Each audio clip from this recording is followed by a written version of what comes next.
All right, thank you everyone for joining us today. Today we are joined by Corey Loomis with Christensen Law Center. Corey is really our go-to for all things legal in the healthcare world. And so, as mentioned on the previous webinar, we have wanted to do something in this realm for many years for our rural hospital board members, in particular our critical access hospital board members. And so this is our second in our series. We will be recording this and putting this on our YouTube channel. And again, we have 3 webinars lined up on this topic, but we want to hear from you if there are other topics that you're interested in or that you have questions about. We would love to schedule more of these educational series. So with that said, Corey, I will turn it over to you. All right. Well, thank you guys for having me and providing this resource to your hospitals and your board members. And we're just going to jump right in. The agenda, I'm going to talk about the type of entities and how the board and their duties might differ, the legal duties of the board, responsibilities of individual members, and responsibilities that are specific and unique to healthcare, which is often, a really big issue to overcome or educate your board members about. Board rights, and then I've added into that section a section called non-rights, because sometimes it's easier to explain to board members, here's what you do, but here's what you can't or should not be doing as well. And then a few other like frequently asked questions and things of that nature. So here's the standard disclaimer. This is for educational purposes only. So let's start with corporate structure. Most of you, I think, especially critical access, are going to fall into probably the last category, public trust or not-for-profit corporations. But just know that your board members may be used to some other type of corporate structure. They may be small business owners. They may work for bigger corporations. So it's important for them and for you to educate them on, okay, there's, you could be a corporation, either for-profit or not-for-profit, in which case your governing document is referred to as bylaws, and the members of the board are called directors. Today, a very prevalent corporate structure is a limited liability company, and that the governing document is referred to as operating agreement, and you'll have, if their owners are called members of an LLC, or the governing board is called managers oftentimes. And then you have public trust. And the governing document there is a trust indenture, and the governing board members are trustees. Now, as we'll go through this, a lot of the fiduciary duties and things are the same, but there are unique differences that may be reflected in those 3 types of documents. Your board members should have a copy of whatever the governing document is so that they can review it and understand what's in there and what might be different from the type of entity they're used to working with. You also have differences in their tax status that is important to understand, both for the officers and the directors. Again, many of you may be public trusts, and so you're not subject to state to tax, income and things like that. But as a public entity, you're subject to many more state laws and regulations. You may have the Open Meetings Act, the Open Records Act, bidding requirements. A pro of being a government entity is you'll have some immunity statutes that apply and other statutory obligations. So again, it's important your board understands that. If they're used to working in the private sector, and they may not understand why people are coming to the meetings that aren't part of the board, or that why you have to give out your budget information. They're used to, because I work for a business. Not-for-profit, if you're not a government entity, but you're still a not-for-profit entity, you've got IRS regulations on private inurement and private benefit, and the duty to adhere to your charitable purpose and use the majority of your money to foster that purpose. And then you have private for-profit entities that have to pay taxes subject to corporate laws. And you kind of think, oh, if it's a big enough entity and they have shareholders, then you have those shareholder laws and stuff to deal with. So it's important to understand the difference in all those. Now, you hear the term a lot, a governing board member's fiduciary duties. What does that mean? I mean, anytime you step into the role of a governing body member, you have to understand that you are operating that entity, or you're governing that entity on behalf of the public, other stakeholders, like your employees, and if you're a for-profit entity, your shareholders. And what it means is you're entrusted with that asset. So the fiduciary duties, are outlined in statutes, either the corporate code, the not-for-profit laws, or the for-profit. Like I said, they could be in the Internal Revenue Service Code, or for public trust, they're in the Public Trust Hospital Act. But a lot of those are also developed in case law throughout the years. And these cases interpret the laws, and you get the terms that you hear a lot of time called the fiduciary duties of duty of care, duty of loyalty, duty of obedience, and a one that's been added over time is the duty of confidentiality. So what do these things mean?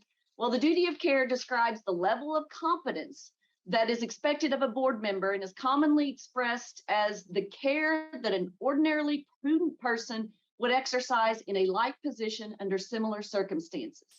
The board member owes a duty to exercise reasonable care when he or she is making a decision as a steward of the organization. Well, you read that, and if you're like me, I'm like, okay, well, what does that mean?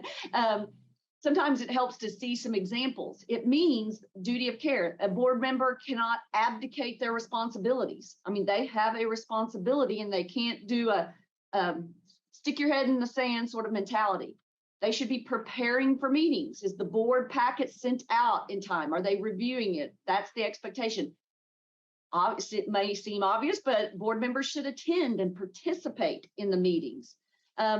And participate is a key. I've sat in board members of rural hospitals here in Oklahoma where, as in a lot of meetings today, people are on their phones. They're not obviously engaged in the meeting. And that is a disservice. That is an example of not using a duty of care.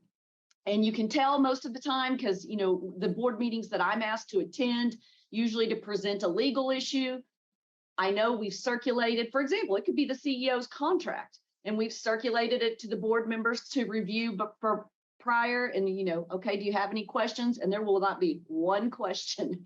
And then maybe I'll say, well, what did you think of this term, or what did you think of that? And you can tell they haven't read it. They don't know what I'm talking about. Those kind of things, are a problem at some point. Duty of care. Board members should ask questions every once in a while. And again, sometimes it's hard because as the CEOs and employees, sometimes it's, of course, least resistance is to have nobody ask questions, to just have, things go smoothly and like that. But really, it's important to keep in mind that if people aren't asking questions, that's a sign of a disengaged board. And you really do at some point, you need a CEO and CFO need your board to back you up on things. And so you want that, the opposite is really true, and you kind of have to get yourself in that mindset.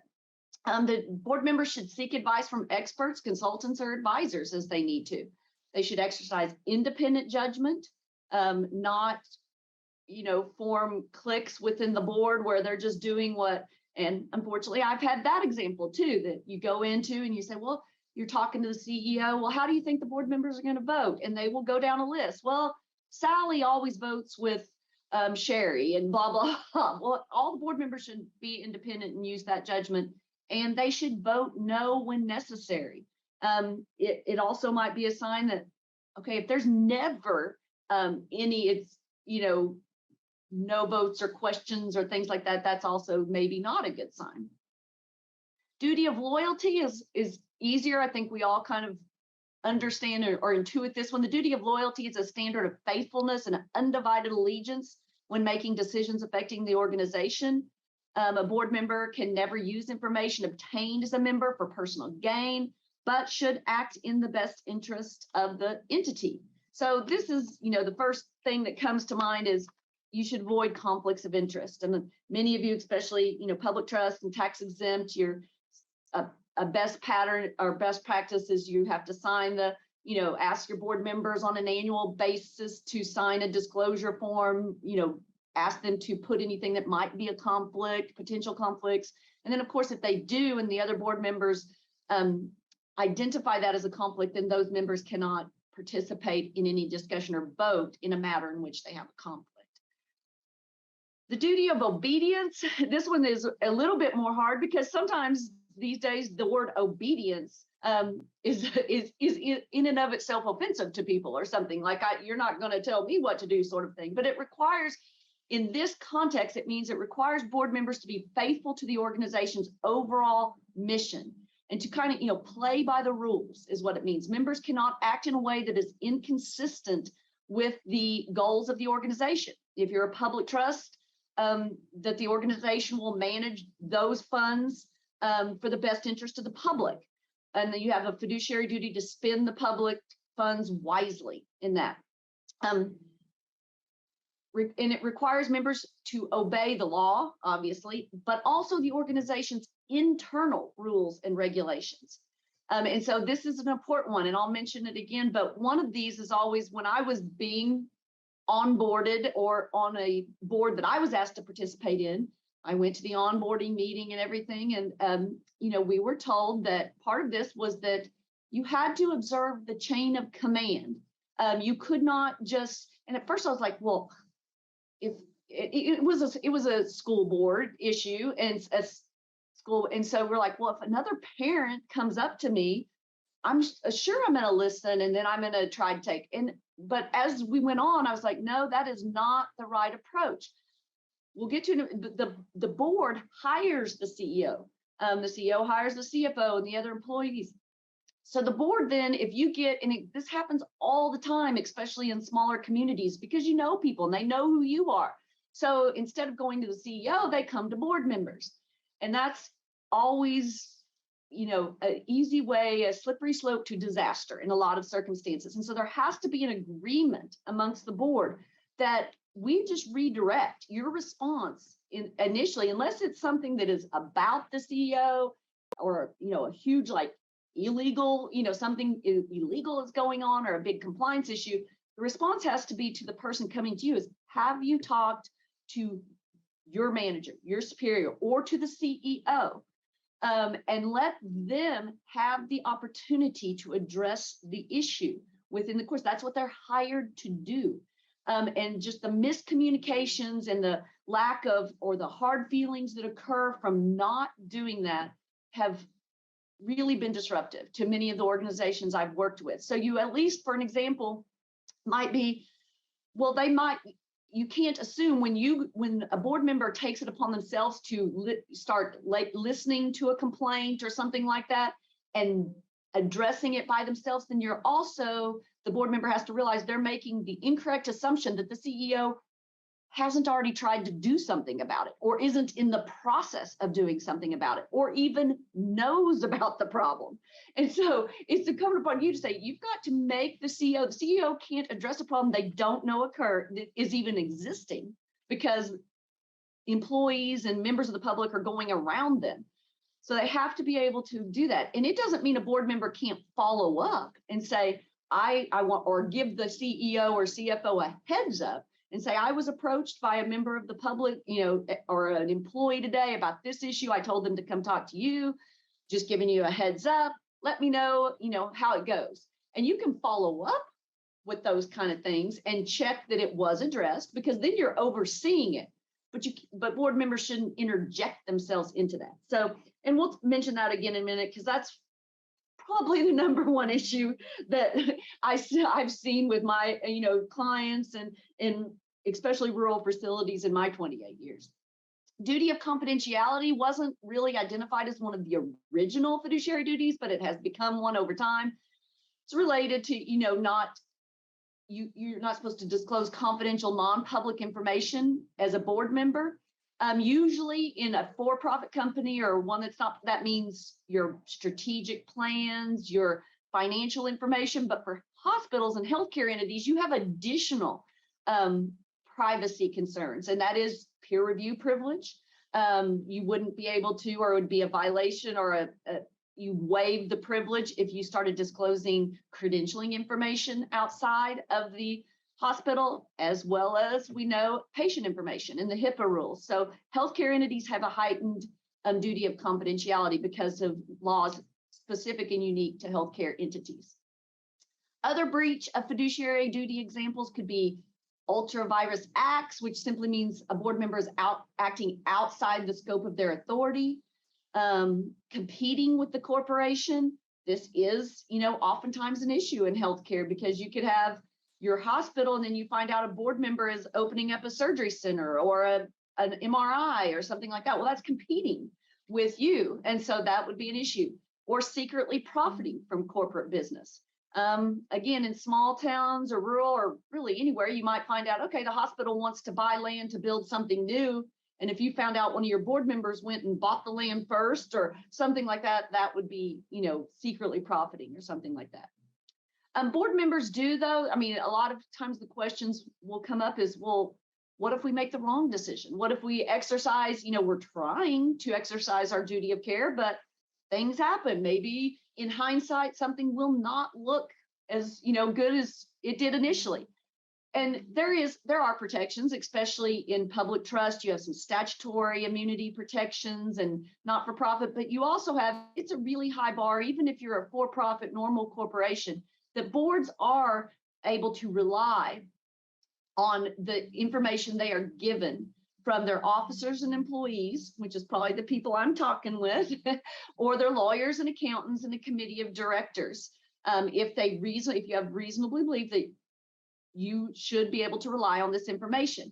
And you'll often hear of the business judgment rule. Board members are generally not liable for mistakes in judgment if they act in good faith with the care that an ordinarily prudent person in a like position would exercise under similar circumstances, and in a manner that directors reasonably believe to be in the best interest of the corporation. So basically, you can see from this, the business judgment rule is kind of an articulation of those fiduciary duties. If you're doing the fiduciary duties and complying with those, you're going to be able to have protection from negligence and things like that for if you've complied with those.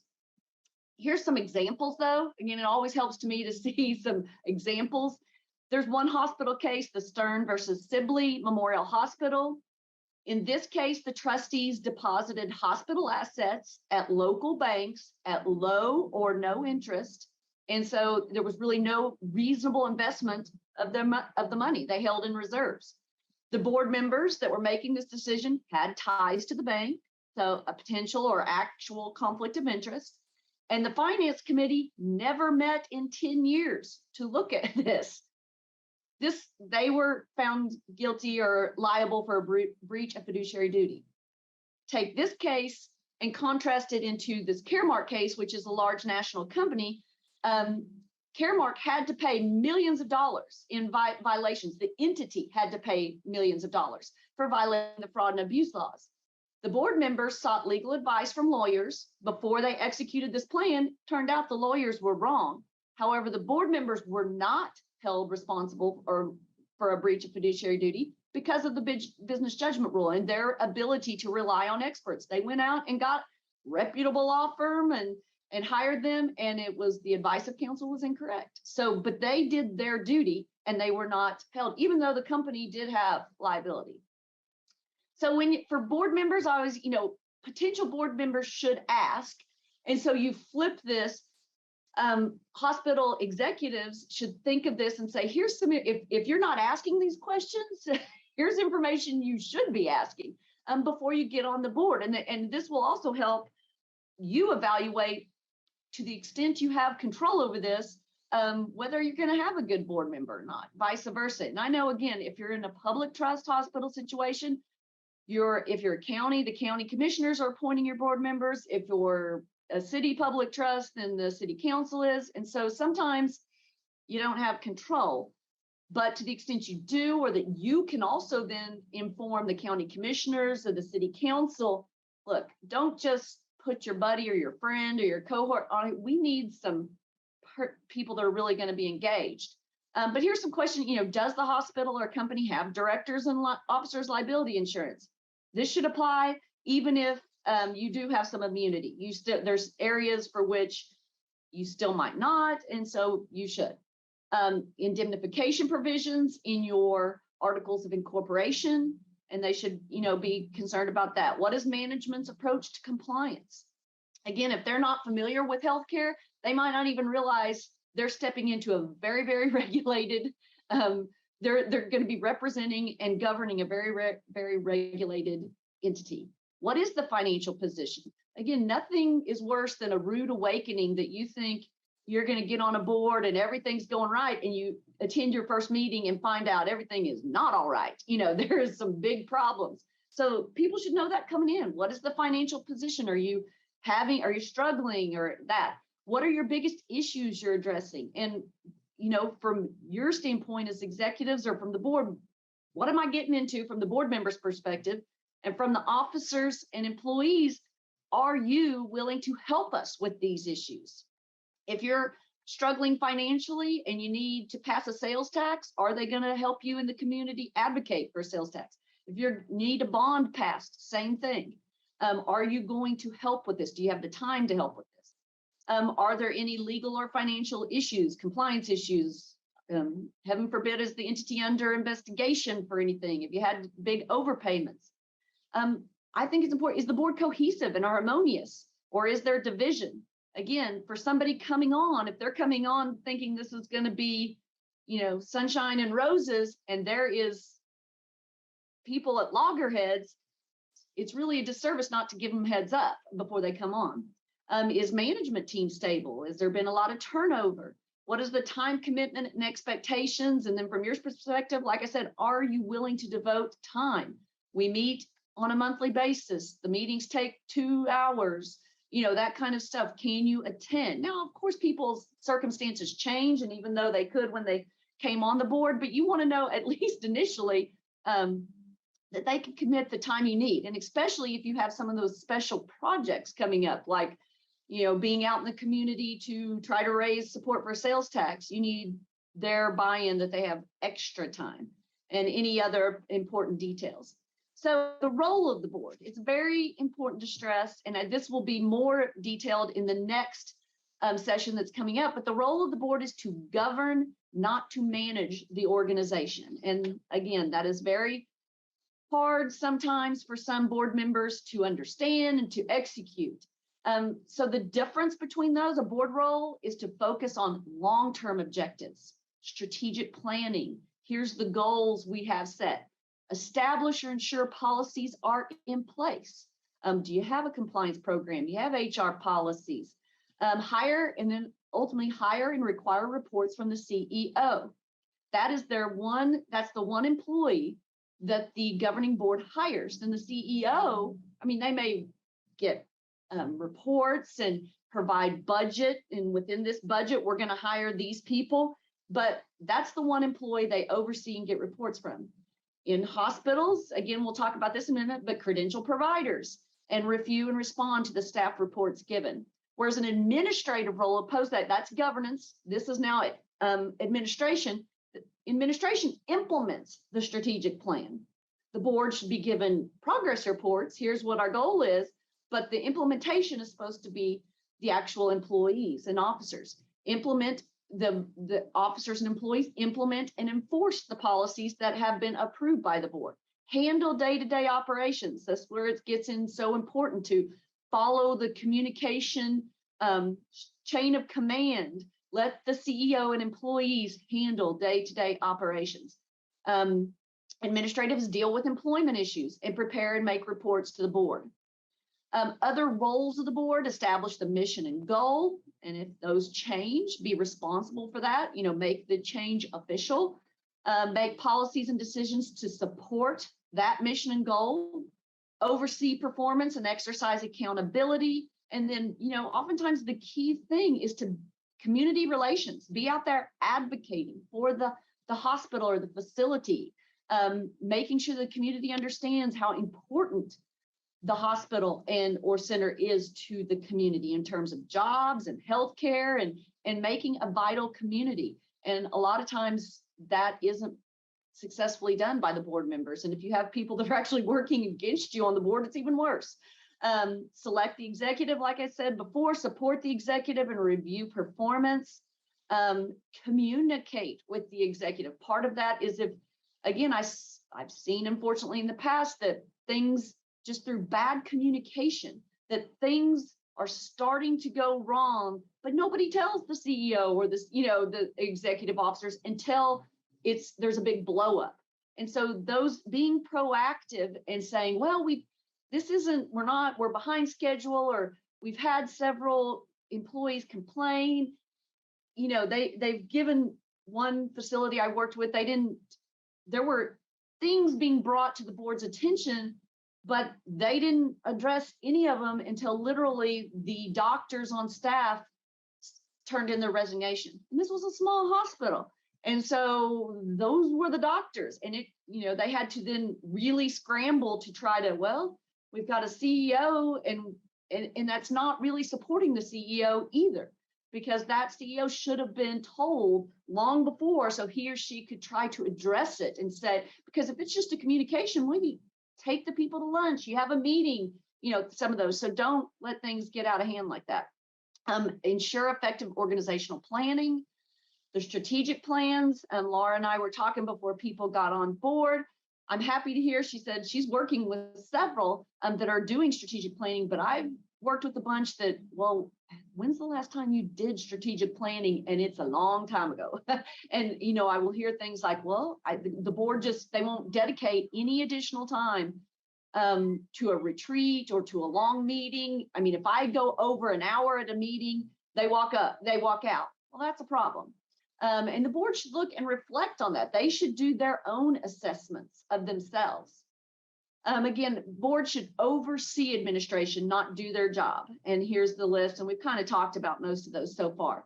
There's lots of resources online. I just am putting this one up there as an example. This is from the Not-for-Profit Board Fundamentals, that you could use as training and teaching information for your board. So again, I mentioned it at the beginning and have given some examples as we go through, but it is particularly hard in healthcare because there are so many issues unique to healthcare. And so you may have board members that are very trained and expert in their field, but their field is not healthcare.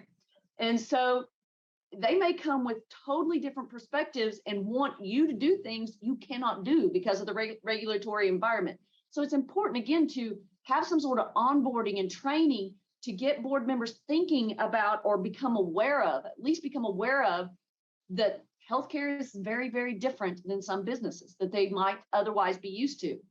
For example, board members have overarching responsibility for the quality of patient care at the facilities, and to ensure that you have qualified practitioners.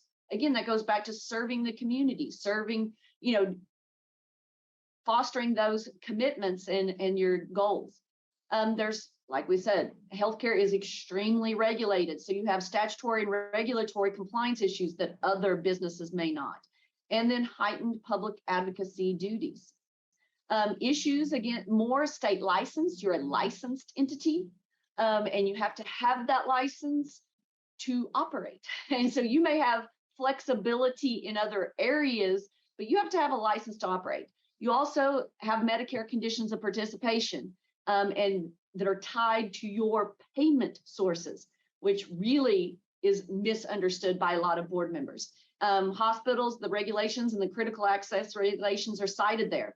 But here's an example of that your board members might, totally be unaware of.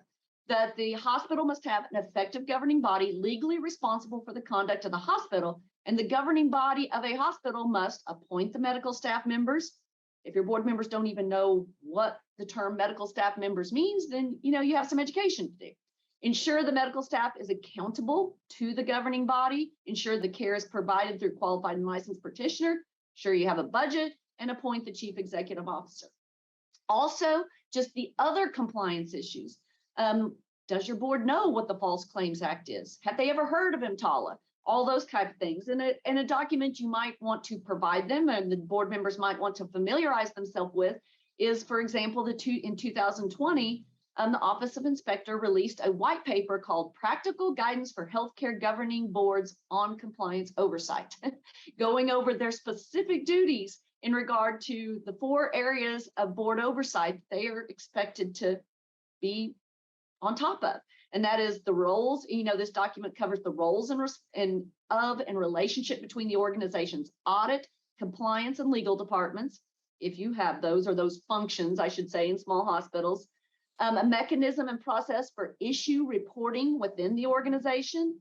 approach to identifying regulatory risk and the methods of encouraging enterprise-wide accountability for achievement of compliance goals and objectives. So again, if your board doesn't even know what the False Claims Act is, has never seen the hospital's compliance program, doesn't know you have a compliance officer, again, then they can't possibly be fulfilling these goals or these duties. So make sure of that.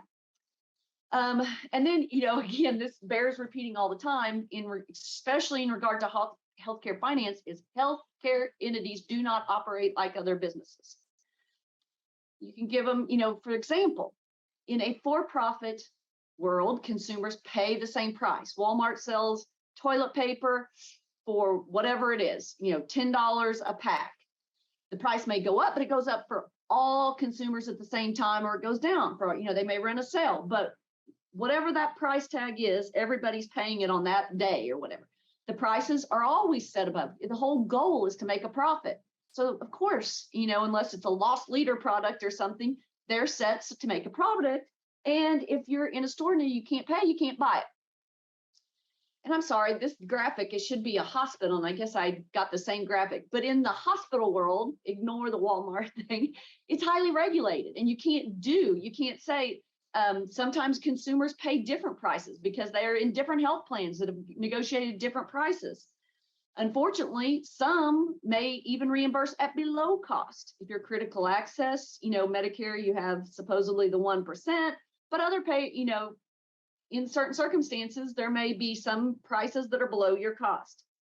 And if you can't pay in a hospital, the hospital is still required to provide services because of EMTALA and other rules. So totally different mindset. You can't have board members saying, well, just if they can't pay, just turn them away. You can't do that. So that's very important that hospitals understand. And if possible, I've had hospital board members that don't know the difference between Medicare, Medicaid, and things of that nature. So some education in the environment that they're in is important. When I was asked this, another question was, what are board members' rights? Everybody likes to talk about the rights. Well, board members, they probably have more responsibilities and duties than they actually have rights. They have the rights, and this is where they would need, especially, to look at the governing document, the trust indenture, the bylaws, or the operating agreement, because many of the rights are specified in that, and there are some differences depending on what type of entity you are operating. Board members have the right to vote on each matter presented to the board. They have the right to carry out specific actions if delegated that specific duty. For example, certain board members will have the ability to sign checks and sign contracts because they were delegated that. They can't just go do it. They have the right to participate in meetings and propose actions or object to them. Board members usually have to, at a reasonable time, to inspect the books and records. If they feel like there's questions or full information isn't being given to them, they should demand that. I've had, unfortunately, some rural hospitals that got in, hired management companies that were not providing this. They weren't providing complete financial reports to them. So eventually that they had to separate from that management company. You have to ensure that the board is getting that information so they can do their governance duties. Board members that have, at a reasonable time, inspect the property, receive an annual report and an audit, or identify oneself, and of course, identify oneself in the community and represent, advocate on behalf of the entity. Like I said, though, I'm including some non-rights to contrast against the rights. Board members should not order the executive or any of the corporation's employees to take a particular action. It should be the board's decision as a whole, acting together, should make those decisions. Board members cannot or should not enter into a contract on behalf of the organization. Of course, they cannot expend corporate funds unless they are authorized to do so. Board members should not use the organization's assets, particularly for their own personal benefit. That's, corporate credit cards, whatever it is, you can't do that. Vote on a matter that presents a conflict of interest, and board members should not make any public announcements on behalf of the organization. This one goes back to the duty of confidentiality, and it should be, you should have a board policy on media relations and speaking to the public. It should be very clear. Again, if you're in a smaller community in particular, if there's a newspaper, the board members probably know the editor. They probably know the people putting the information out, but it should be cohesive. There should be no leaks coming out that before the board has a chance to act. Also, just kind of along those lines, if you are a public trust and you're subject to the Open Meetings Act, you can get run afoul of the meeting if you have too many of your board members in the same place discussing hospital or facility business. That could be deemed an unofficial meeting. So you have to train your board members on issues like that, because especially in the smaller to mid-sized communities, of course, you get together, you see people at church, you see people at a football game, you see people at the restaurant. If you have a 7-person board and 4 of them are all members of the same church and they happen to see each other over coffee and they start talking about the hospital budget, they're having a meeting and they don't even know it. So you have to be cognizant of things like that. And board members should not divulge confidential or proprietary information, usurp corporate opportunities. That goes back to the conflict of interest. And you're aware the hospital's getting ready to do something or buy a piece of land, that example that I gave. Act unlawfully, of course, in carrying out any delegated responsibilities. Sometimes maybe this has come up with bidding or something like that. You have, again, people in small communities, they know the local contractors. And if you're having to put something out to bid, can't favor one bidder. You can't let them know what the other bids might already say. So that could be an unwitting violation right there. Or, of course, be disruptive or disrespectful. Some common problems, and I've addressed these already, but it bears repeating. The ones I see the most are board members not respecting the chain of command, going out kind of side on their own, trying to solve problems on their own outside of board meetings without the involvement of the CEO, things like that. And it's really unfortunate.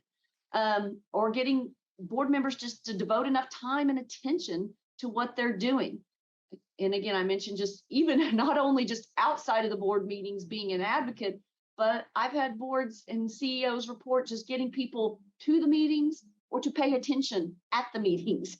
I mean, they feel like they're just, totally disengaged, returning calls or text for their other job and not, really devoting any substantial time to what's going on at the facility. Some questions that are coming up more and more that I'd like to briefly address are the issue of compensating board members.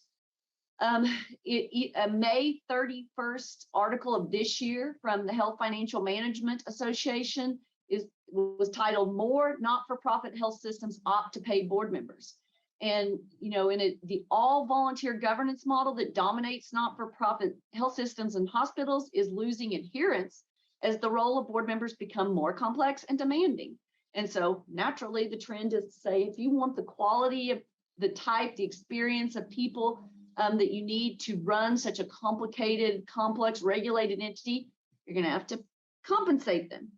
Now, I realize for those of you who are in the public trust realm, you may be prohibited from doing that without us getting legislation passed, or if you're a not-for-profit but not necessarily a public trust, getting your bylaws and things of that nature changed. But this is interesting that that article that I referred to, the 8 large health systems that are now paying their board members. And some of them are like, oh man, I would like the gig for the Kaiser Permanente board member, getting almost $219,000 to $279,000. So we're talking big bucks. These are obviously not rural hospitals, but there is some interest being expressed by not-for-profits saying we got to do something. We have to give them a stipend or something to attract people. People don't even want to participate anymore. We have to beg people to be on the board. Well, that's never a position you want to be in.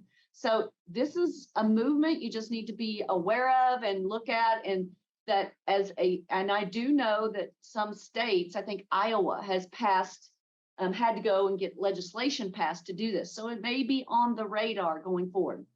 Another issue with healthcare entities is whether you should or could or can have physicians as board members.